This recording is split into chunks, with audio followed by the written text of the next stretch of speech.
Hello there, kia ora.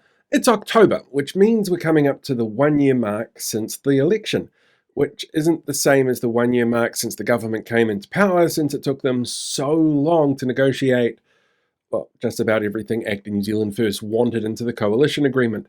And it seems maybe things aren't going so well with the current government. Labour internal polling has just a 2-point difference between the left and right blocs.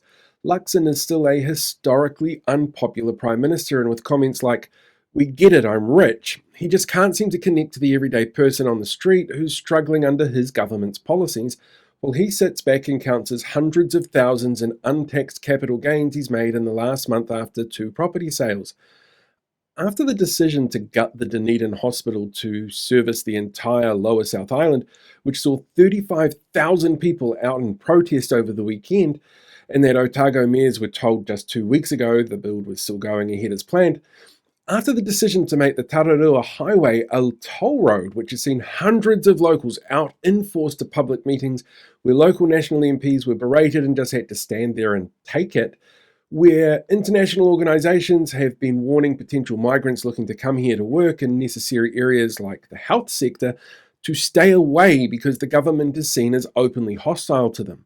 After OIA requests showed that the Te Reo Māori course that was recently gutted by $30 million to fund print resources for the rushed maths program, which is based on erroneous test results, was actually considered incredibly valuable and high quality, and wasn't NZQA accredited because it's a personal learning development course for educators and success isn't measured the same way that NZQA measures outcomes for students.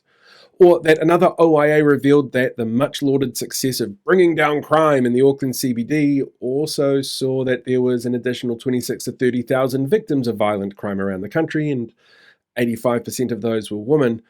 That family violence rose sharply, that older people were being targeted more, and most of that could be tracked back to the extra financial stress people were under. That regions are suffering as mills and forestry are hit by economic downwinds, that reversing the oil and gas exploration bans will screw up our international reputation. That Nicola Willis missed last quarter's deadline to announce their grand plan for replacement ferries, which has already cost an extra $500 million. That reports tobacco giant Philip Morris would be the big benefactor of tobacco tax cuts. This government still doesn't know where that advice came from, by the way, about that topic. That the most basic tools for keeping people safe from COVID, like free RATS tests, are now gone.